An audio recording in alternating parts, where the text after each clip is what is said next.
អីចាប់ពីអាយុ30ឆ្នាំឡើងងាយដុសក្បាលពោះខ្លាំងមែនទាំងដែររបស់អាហារនោះគឺអត់ប្រែប្រួលតែកាលមុនញ៉ាំអញ្ចឹងឥឡូវទៅញ៉ាំអញ្ចឹងតែឥឡូវក្បាលពោះរៀងតើឡើងស្រើតអញ្ចឹងហ្មងហើយមួយទៀតរឿងហាត់ប្រាណកាលពីមុនហើយនឹងឥឡូវហាត់ប្រាណដូចគ្នាតែកាលមុនហាត់មកឃើញផលហ្មងឥឡូវហាត់ប្រាណងាយឃើញផលដូចគេឬក៏ប្រៀបមួយក្មេងៗគេហាត់មកបានផលហាត់ដូចតែគ្នាសោះគេបានផលជាងយើងអញ្ចឹងណាហើយទី1គឺយើងចាប់ដើមបាត់បង់សាច់ដុំហើយ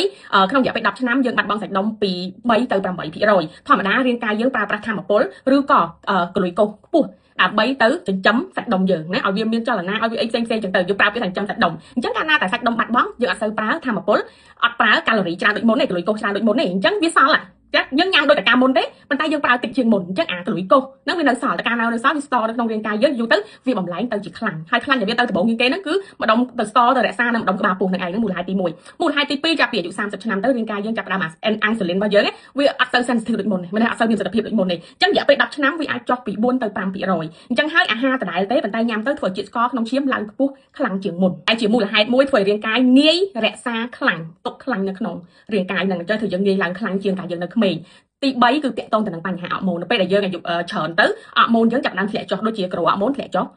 testosterone ហើយនិង estrogen ធ្លាក់ចុះពេល cortisol ឡើងខ្ពស់ cortisol ហ្នឹងគឺអរម៉ូន stress ណាក្រូអរម៉ូនយើងដឹងហើយគឺជាអរម៉ូនដែលជួយរាងកាយរីកលូតលាស់ក្មេងនៅវ័យស្អាតជាពិសេសកូនងាសិតតែក្រូអរម៉ូនកូនក្មេងឬក៏មនុស្សក្រោម18ឆ្នាំហ្នឹងគឺក្រូអរម៉ូនរាងកាយគាត់ក្មេងជាងវ័យមិនក្មេងជាងវ័យរាងកាយគាត់ក្មេងស្អាតសុខភាពល្អស្បែកគាត់អីផ្សេងៗពេកចាប់ដើមអាយុចាស់ទៅ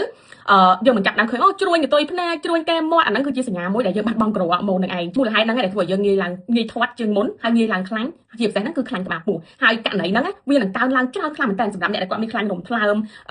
ត្រៃក្លីសេរ៉ាយគាត់ខ្ពស់គាត់ទឹកនោមផ្អែមឬក៏លើសជាតិស្ករហ្នឹងគឺគាត់សឹងតែខ្លាំងជាងអ្នកដែលគាត់ធម្មតាសុខភាពល្អឥឡូវយើងមកដឹងពីដំណោះស្រាយវិញម្ដងដំណោះស្រាយទី1អ្នកគ្នាត្រូវញ៉ាំប្រូតេអ៊ីនដែលបានគ្រប់គ្រាន់ប្រូតេអ៊ីនគឺមានអាមីណូអាស៊ីតដើម្បីទៅកសាងហើយនឹងរក្សាសាច់ដុំអញ្ចឹងត្រូវការវាដើម្បីកុំឲ្យយើងបាត់បង់សាច់ដុំអញ្ចឹងក្នុងមួយថ្ងៃយើងអាចញ៉ាំប្រូតេអ៊ីន 1.2 ទៅ 1.6 ក្រាមនៃប្រូតេអ៊ីនគុណក្នុង1គីឡូក្រាមនៃគីឡូរបស់យើងណាខ្ញុំដាក់លើក្រាមបងប្អូនអាចកណនាតាមគីឡូរបស់បងប្អូនបានណាទី2គឺបងប្អូនអាចលើកគីឡូលើកសាច់ដុំណាលើកដុំដៃមិនមែនលើកទៅឡើងតង់ទេលើកដើម្បីកុំឲ្យយើងបាត់បង់សាច់ដុំយើងនៅរក្សាសាច់ដុំហើយការលើកគីឡូគឺសំខាន់លើសនឹងទៀមផ្លាប់ធ្វើវីដេអូច្រើនជួយឆ្អឹងយើងរឹងមាំជួយបង្កើត collagen elastin នៅលើស្បែកនិយាយទៅជួយយើងក្មេងជាងវ័យវាប្រយោជន៍ច្រើនខ្លាំងមែនទែនជួយសុខភាពបេះដូងជួយអីច្រើនទៀតអញ្ចឹងដើម្បីកុំឲ្យងាយឡើងក្បាលពោះងាយឡើងខ្លាញ់ឡើងអីលើកគីឡូដើម្បីកុំឲ្យបាត់បង់សាច់ដុំណាហើយស្រីខ្លះតែយល់ច្រឡំថាអត់ហ៊ានលើកទេខ្លាចឡើងសាច់ដុំតែអាក្រក់មើលអ្នកនរគ្នាលើកគីឡូគ្រាន់តែរក្សាសាច់ដុំកុំឲ្យសាច់យើងជាមានសាច់ដុំមានសាច់យើងគីឡូតើយើងលើកឯង